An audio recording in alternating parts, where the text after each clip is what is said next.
I'm Sophia Foutres. I'm a reverend and an elder. Thanks, Phyllis in the back.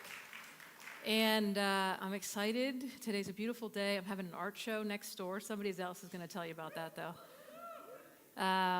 And we are going through our core values. Wow. No cheers for that? Do you guys have core values for your own lives? Yeah, good. You would. That's so cute. He has it framed. So we have core values for our church, and we've been going through them the past several weeks. And I have the joy of talking to you about our last core value. Oh, I was going to have him do a test. Take it down. Okay, what are our core values? First one. Okay. Wow. I can tell you did really well. It's cool. Okay. We receive and offer God's grace abundantly, right? Next one. Okay, that was out of order, but I'll take it. We embrace learning and discovery. We stay at the table. We value and respect all people equally. Was that you, Jeremy? Or was that Matt? Is it Jeremy or Jeremiah? Okay. Well, it sounded like you, Jeremy. So you get props. Matt's an elder, so he doesn't need any more points. So yes, we receive and offer God's grace abundantly. We value and respect all people equally.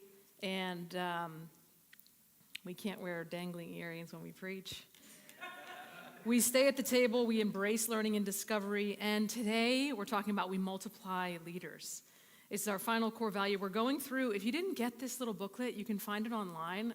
This is so nice and cute, by the way. And it has kind of everything you could ever want to know about Cornerstone. They're in the back. Thanks, B. Can I call you B? They're in the back. I've had way too much caffeine. I've been awake for way too long. I need something to I need to take, maybe we should meditate or something.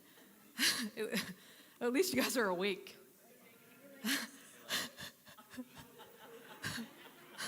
Soon I'm going to actually say squirrel, and there's going to be one. So this is so important. If you want to know, if you're new or if you're kind of still getting to know us, or even if you're old and you've forgotten what you're doing here, this is so old. You're not geriatric old, but even if you are geriatric, we're so glad you're here. Somebody, where's the crane? Oh my gosh. My mom and Allie are coming today. I'm so glad they're not here yet. It's like public shaming. Aw. I'm actually having a great time, though.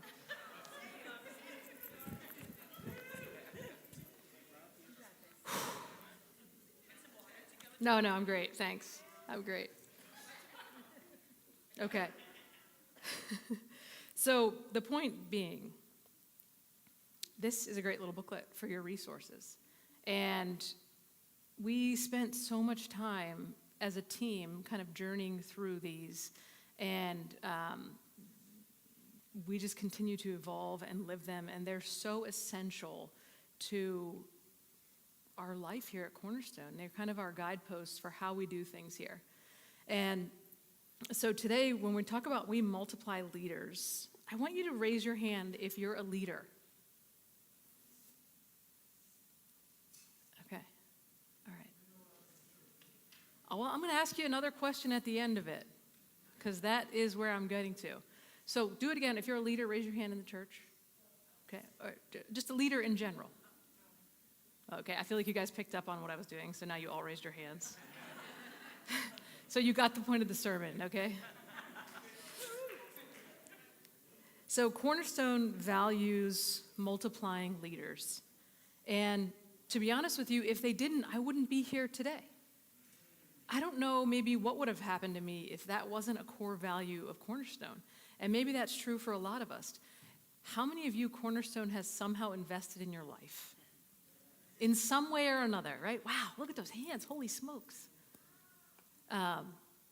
And that makes such a difference. We multiply leaders because each of us has been given a gift to live God's story. And living God's story doesn't just happen in this building, right? Most of it actually happens outside of this building. The people who see me the most are my coworkers. That I spend 8 or 9 hours a day with them, or with people who are dying, or with nurses and doctors and people like that. It's not you guys. I just see you for like a little happy second on a Sunday, maybe sometimes. It's out there. Because each of us has been given a gift to live God's story. Do you believe that? Yes. Oh, wow. You guys, I feel like you guys had enough coffee today, too. Multiplying leaders at Cornerstone isn't an organizational strategy. It's a spiritual commitment. It's an invitation to participate, to engage.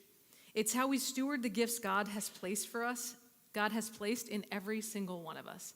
And every single one of us has some sort of gift to give and to participate and to engage with. Dr. Martin Luther King Jr., he captures this so beautifully. He says, everybody can be great because anybody can serve. You don't have to have a college degree to serve. You don't have to make your subject and verb agree to serve. Which, like, even when I read that, I was like, oh my gosh, a subject and a verb. I'm like, thank God I don't need to know how to do that. You don't have to make your subject and verb agree to serve. You only need a heart full of grace and a soul generated by love. How many times do we look at the leader of the movement or of the corporation, the CEO, right? And we're like, oh, they have something big. They have something big.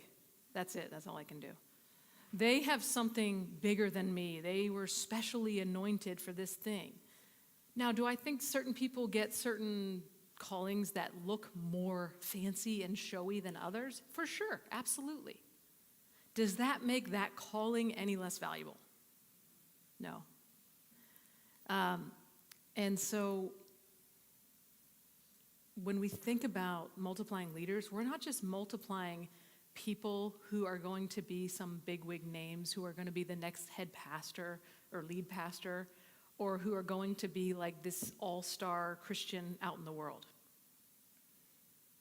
We're talking about investing in every single person to discover their unique calling so that out in our world, we can make that happen and be leaders wherever we are. So yeah, sometimes it looks like in here, you get a title, you get a role, you get ordained, you get whatever, all those things. But sometimes it's just you going out into your workplace and being the leader there. Even if you are the lowest paid employee, did you know that you can be the greatest leader in your workplace and get paid the least? I mean, does it suck? My mom's here now, so I got to watch my mouth. And Allie's here now, so now I can. Oh gosh, that was terrible. So, does it not always feel good to be matched at where you are? But energetically, can you change an atmosphere no matter what you're making? Yeah. And I believe that's what we're called to do. We're called to change atmospheres, and we're called to make a difference and rise up and be leaders wherever we are. And you can do that. I can do that wherever I go. I try and do it wherever I go. Because in the morning, when I walk into a coffee shop, that is an opportunity for me to be a leader. I know it sounds a little dopey, but thanks. Because when you walk in there, you never know what you're going to do. You never know the power you're going to do to change that one person's life in there. And to give that, you can have church wherever you go.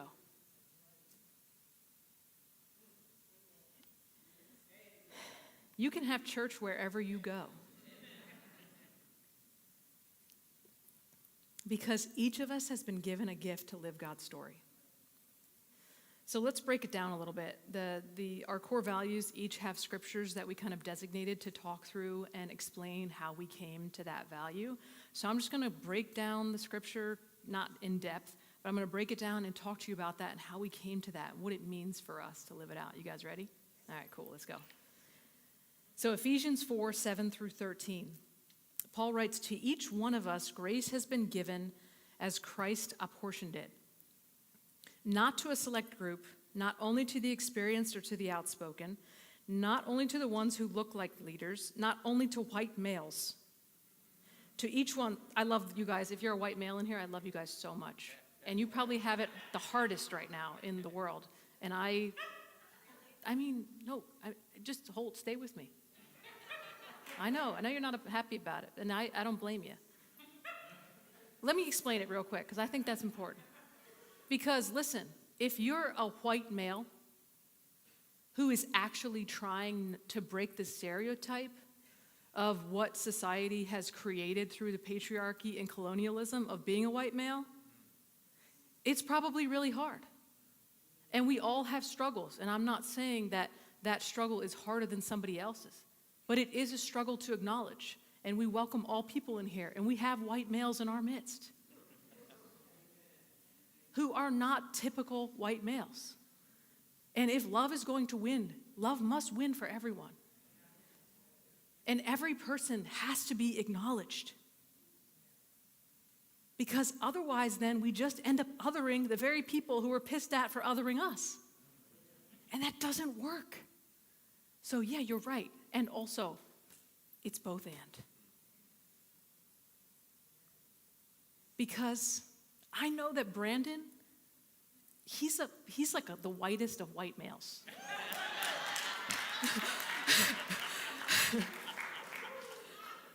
Okay?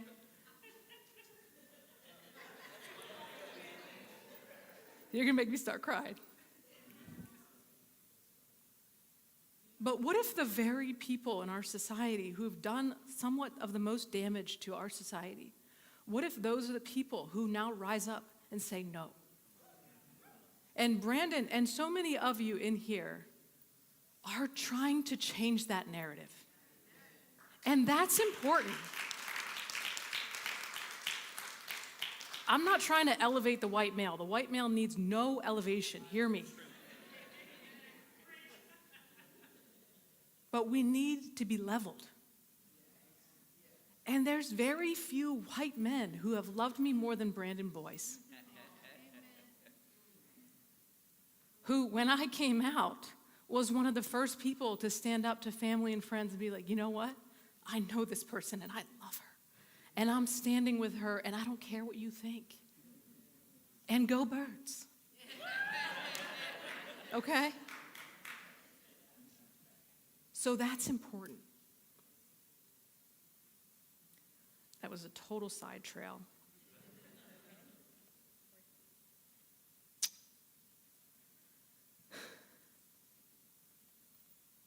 Getting all emotional and hot and bothered.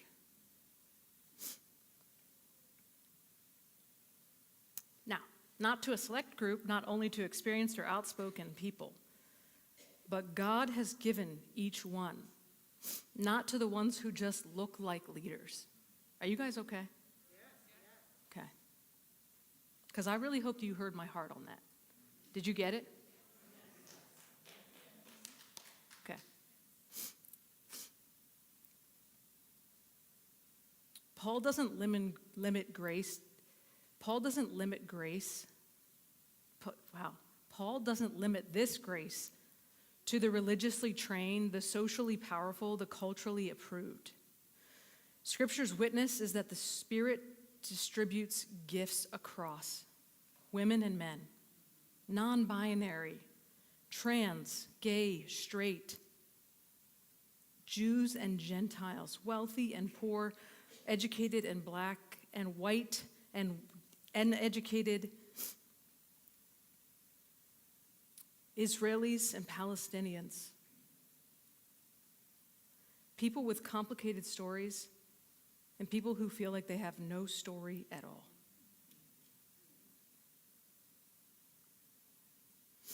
The roles Paul lists, apostles, prophets, evangelists, pastors, teachers, exist to equip God's people, not to elevate some above others. to equip God's people for works of service, so that the body of Christ may be built up. Scripture teaches that leadership is not about hierarchy. Can somebody say that? Hierarchy? Thank you. It's about service. It's the work of strengthening and empowering and building the whole body. The early church grew not because a few people led well, but because everyone understood that they had a gift to offer. The same truth is alive here at Cornerstone. No matter who you are, no matter what you look like, no matter how you are, there's something for you here. There's something for you here. Jesus called his disciples from the lives they were already living. When Jesus went up to the fishermen, he didn't wait till they were doing something notable. He just said, and he used language to meet them. He called them where he found them, while they were working, questioning, and navigating real life. He didn't ask them to become someone else first. He went up to the fishermen. They were fishing. He said, come follow me. I'll make you fishers of people. So Jesus may come up to you and say, hey, you're a teacher. I will use you in the classroom to teach my love with your words and with your care. We don't need to become something to be used by God. What happens when we connect to God is we remember who we are at our core, and then we can show up to give everything out.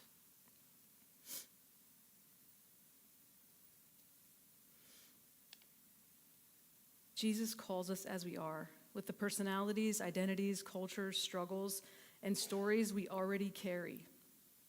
Discipleship is not a form of uniformity. When we train you up in Cornerstone, or when we practice the gym in our sermons, we don't want you to be like us. We want you to be like who God created you to be. I don't need you to talk like me, to dress like me, to look like me, to act like me. I don't need you to do art like me. I don't need you to do anything like me. I need you to figure out your you-ness and how you do you like Christ. And that's my goal, is that we influence each other so that we can lock in to be like, what is it that God is calling me to do? And that I can do that wherever I am.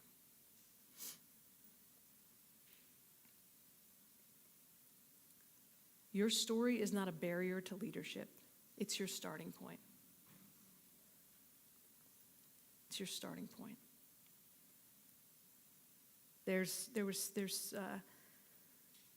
Allie and I were talking the other day, and we were talking about the power of influencing people in our lives.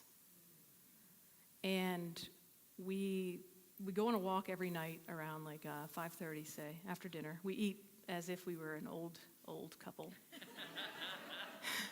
We eat very early for digestion and practicality. So then after we eat, we go for a walk. And in our neighborhood, there's all these little children. And they love us because they love our little 8-pound dog. Right? And ironically, we're older than like most of their parents. And they're like, when they find out how old we are, they're like, oh my gosh, you look so young. And they're like, why do you look so young? We're like, well, we don't have kids.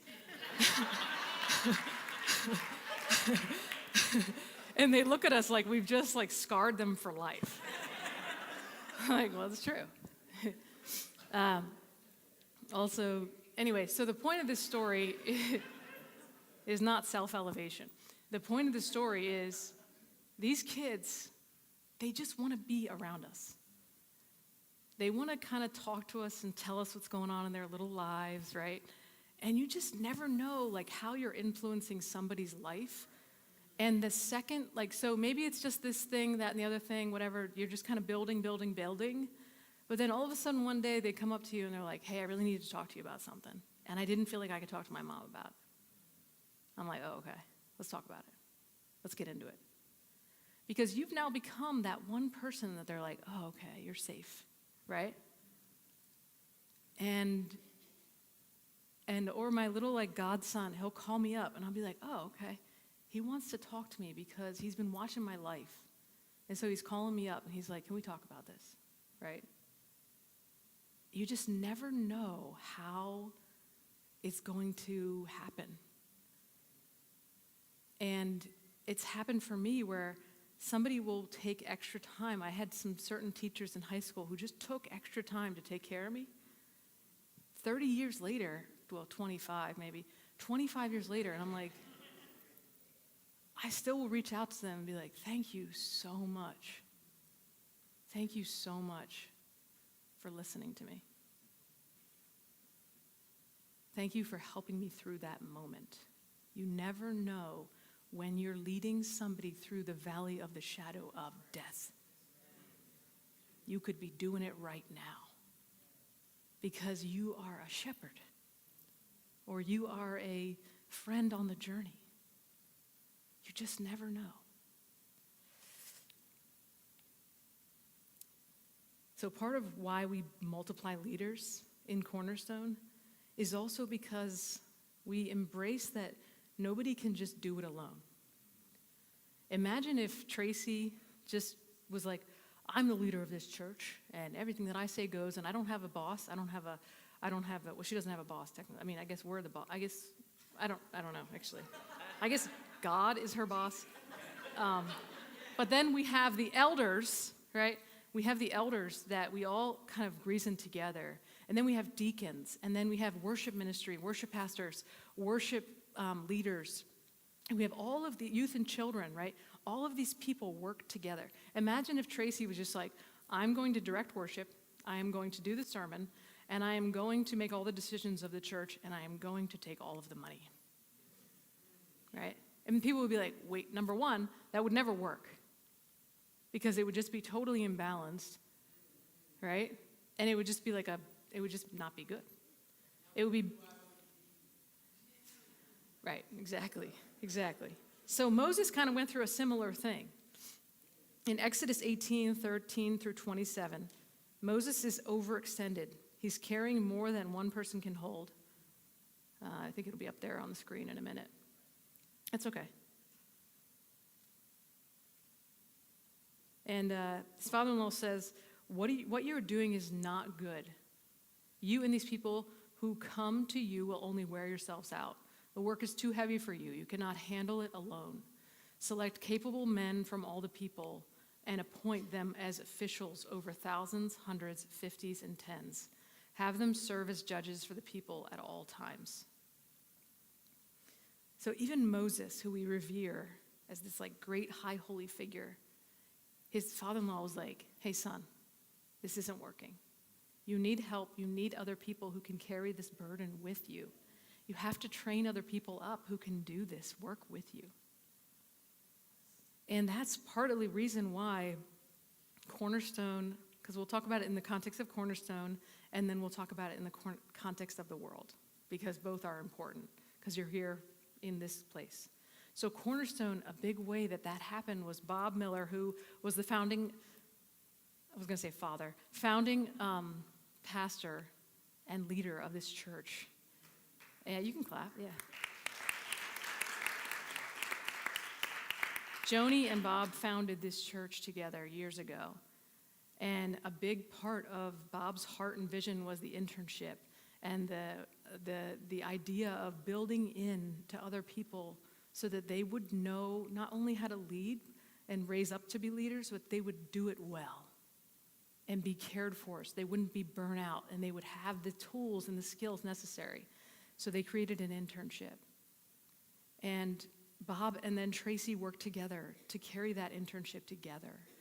And now Pastor Tracy carries that on to invest. If you've gone through the internship or you are currently ordained, can you stand up? Or you've gotten any kind of you guys were ordained. Anybody else go through anybody in the internship right now? Okay, yeah, okay, great, thank you. Yeah, 1, 2, 3.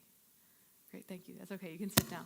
So we've got people, this work continues. And I was talking to Joni about this. We've had over 17 people go through the internship and be ordained or commissioned for ministry.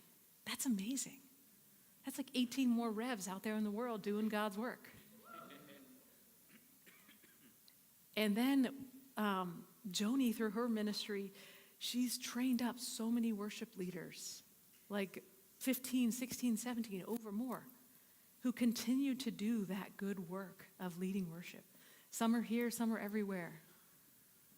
And now we have children and youth, and now we have ministers who can be a part of the team. We have elders, deacons.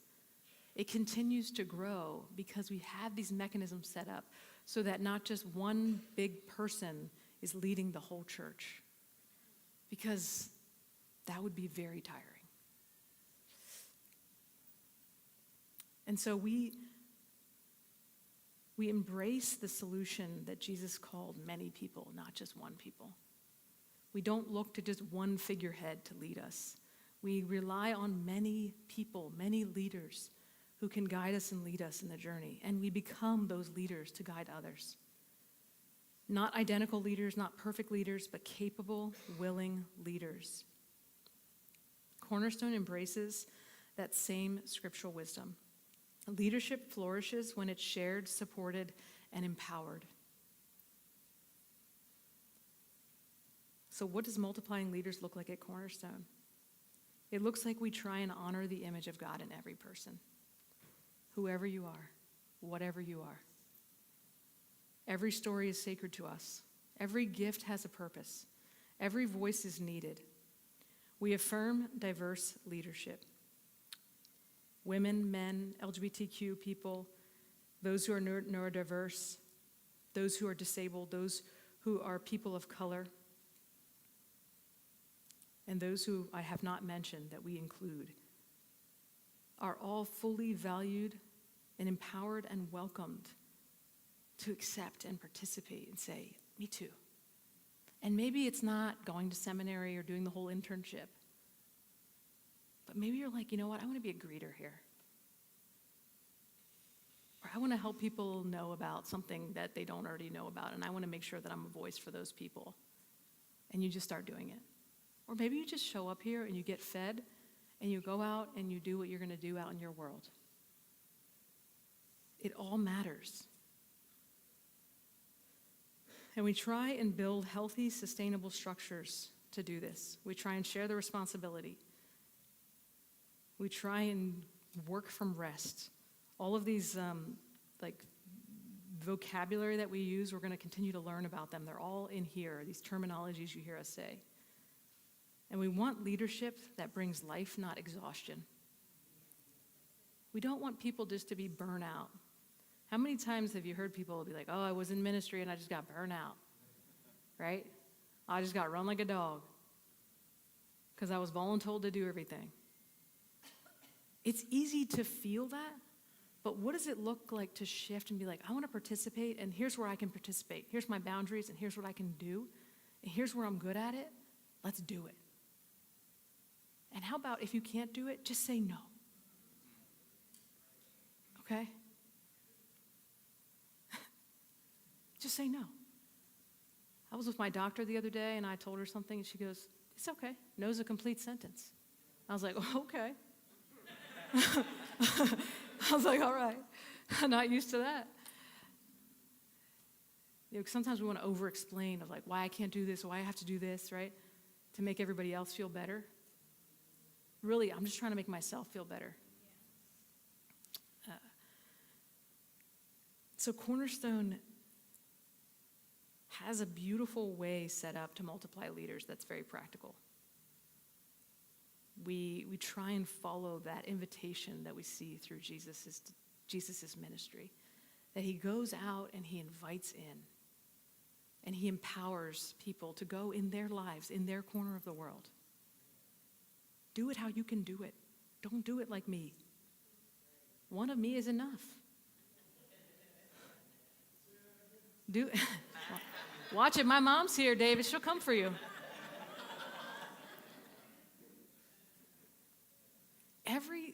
Can you guys all just look at me and just lock in? We're almost done. And I got cookies and snacks and stuff over there. I know you're ready. Woo. Only if you buy. No, I'm just kidding. Um,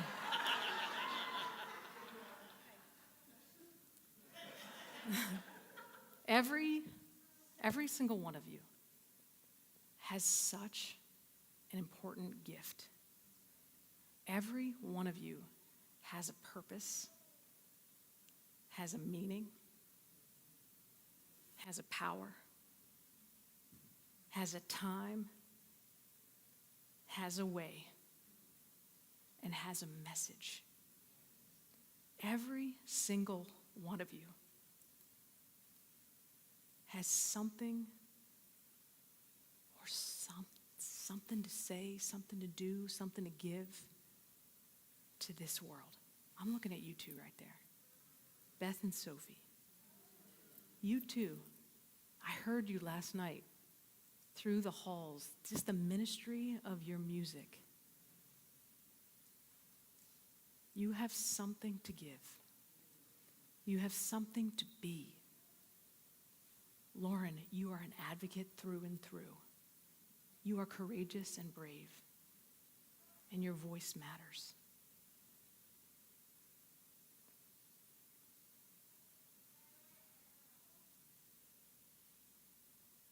Debbie, you have given this church something so precious with your effortless service to the financial team. That has made a foundational difference. And you know what? Most people don't even know about it. And you just do it. But it makes such a difference. And Brian, your honest, vulnerable posts and your willingness to continue to show up and share and not pretend and not give BS, it is leadership. It leads people who look and say, I'm not okay. I feel X, Y, and Z about this situation. And it helps them look, and it hears them say, you say, me too. You're not alone. And that matters.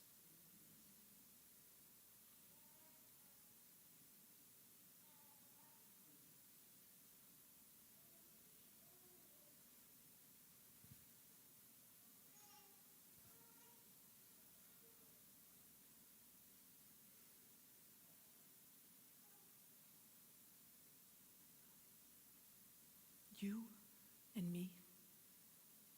And say, do this. Do this. Say, what's inside of me? It matters. I am a leader. And I multiply leaders. And what's inside of me? You don't have to say all the rest of this because it's going to get long. And what's inside of me, it's got to come out. And it's okay if you trip over yourself. It's okay if you don't have it all together. Neither do I. It's okay. Ashley, your compassion and understanding and your willingness to walk through anything and your ability to see people and love them right where they are, it matters. It is no small thing, the choices you've made and the way you live your life.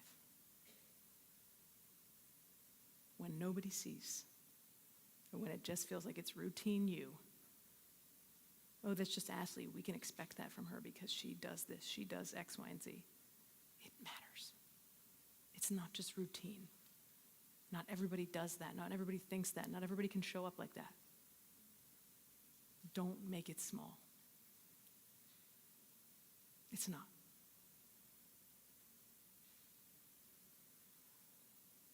I'm going to come for a couple more of you.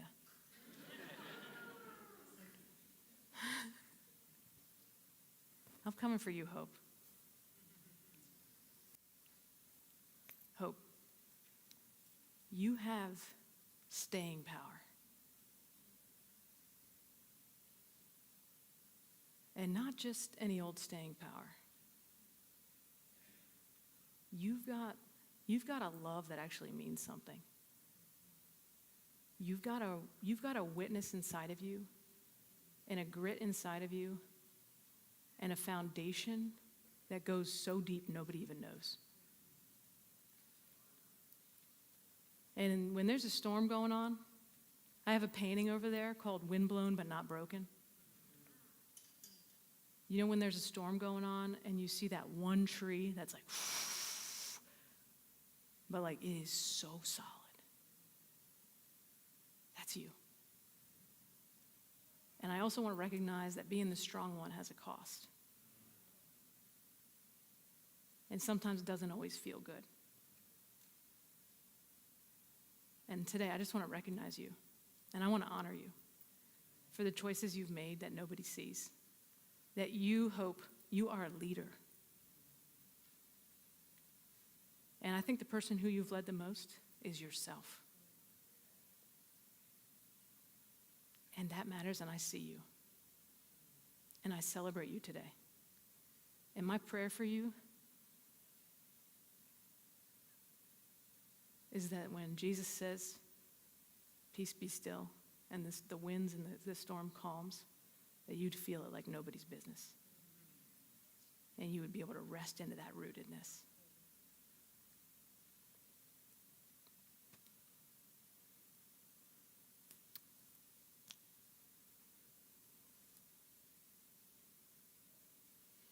You guys okay?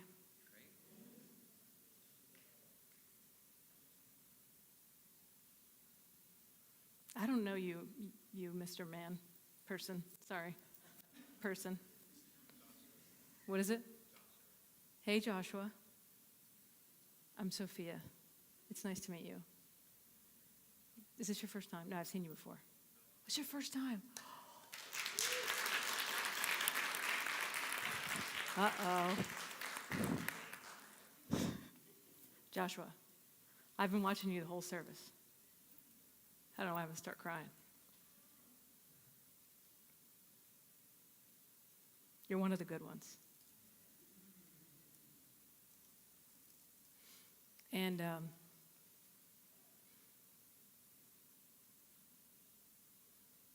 the phrase that keeps running through my head is that the people who cause the most damage, the best way for the healing to happen is for the same kind of people to bring the healing. And I think that you're one of those kind of healers. And I feel like I just want to celebrate and honor you being a leader in the world as somebody who shows up not as like a showy presence, but like this quiet presence. Like when you show up, people are like, all right, everything's going to be cool. And like you have a power and you have a way where you can influence people and you don't even have to say that much. Does any of this making sense to you at all? Okay. And Joshua, I'm so glad I didn't forget. Joshua Tree. And so I just want to celebrate you today. That you would move boldly in your life, but just do it how you're supposed to do it. Don't compare yourself to other people or duders or whatever. Don't compare yourself. Just do it. And don't apologize. Just do it with love and with strength. And be the leader that you're supposed to be wherever you go. And I just celebrate you being here today, and I hope that you come back.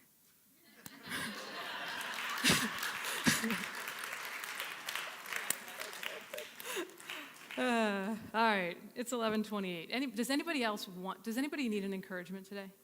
I'm going to do one person who just feels like they need an encouragement.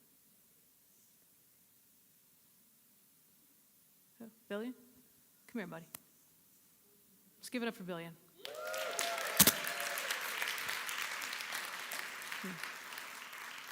Is it okay if I put my arm around you? Is that okay? Okay. This is Billion. Does anybody know Billion? Okay. Are you okay? Are you comfortable being up here? Are you okay? Okay. I just want to say over Billion, you are a leader. People don't know your name just because it's cool. People know your name because you walk around here with such intention and presence, and you are a friend to many. And I just want to bless you today, buddy, that you have a capacity to help other people not feel alone and to help other people feel like they belong right where they are. And I just want to celebrate you today, that you would be a leader in spreading love and spreading an ability to people to believe that they can do something, that they don't have to be afraid.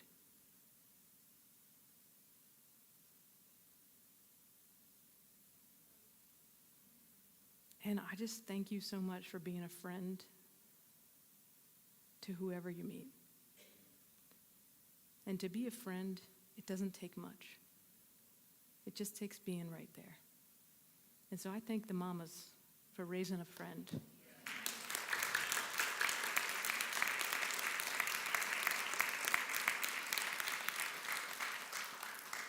And I just want to shout out Billion because he sent me a text the other day.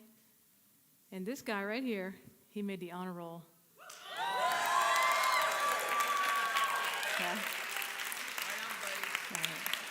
Thanks, buddy. Go ahead. Billion's a leader. He's got so many gifts he doesn't even know about yet. And Billion, I also just want you to be kind to yourself, okay, buddy? I don't want you to put too much pressure on yourself. Nobody is called to be perfect, but we're just called to try our best, okay? All right. Who in here is a leader?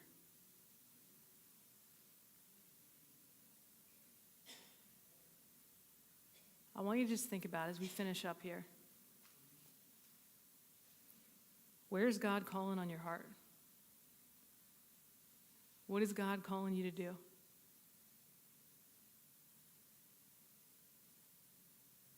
God has something, somewhere, someone. And it all matters. Maybe God's calling on you to join church leadership in some way. And you're like, I want to learn more from Pastor Tracy. I want to learn more from the team. And we'll tell you about the internship. Maybe you're like, I want to go to seminary. Or maybe you're just like, I want to figure out how to lead myself with love, because that's where it starts. So my hope is that you would know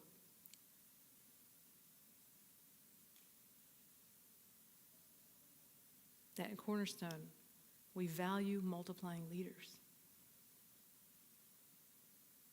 So what I said here in calling out just those little, that was just like 5% of the greatness that exists in this room. There is so much more to be released, to be given, to be received. You are a leader. Now go and multiply leaders. Leadership is not an abstract idea. It's deeply personal. Many of us have stories where we didn't think of ourselves as leaders. We didn't think we're ready or worthy or spiritual enough.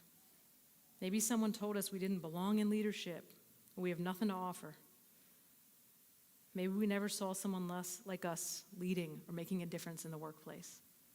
Maybe we just clock in and clock out and just leave. But maybe there's a different story. Maybe the Spirit will keep nudging you because there's potential in you. There's a door that's opening today. Your experiences matter. Who you are matters. Your history matters. Your voice matters. And we don't multiply leaders just to Keep it rolling. We multiply leaders because the world is desperate for something else. Because we're called to be light, to be little Christs in the world. So what gift has God placed in you that the world needs? Think about this as we close. What might the Spirit be inviting you to step forward into? Who can you encourage or empower this week? It's like there's a bell ringing, you're like, end it. I'm working on it, kid. What courageous step is God calling you to do today to make a difference, to use your voice? Let's pray. God, thank you that you sent Jesus. And because of Jesus, we can continue the good work of loving you and loving others as we learn to love ourselves. Thank you for pouring your gifts into all these people, to all of us, every identity, culture, and story. Help us to recognize the gifts in ourselves and in one another. Give us courage to step forward, humility to serve, and strength to lead as Jesus leads. Help Cornerstone to be a community where all are welcomed and all are empowered and all are released to live your story of love, justice, and hope for all. Amen.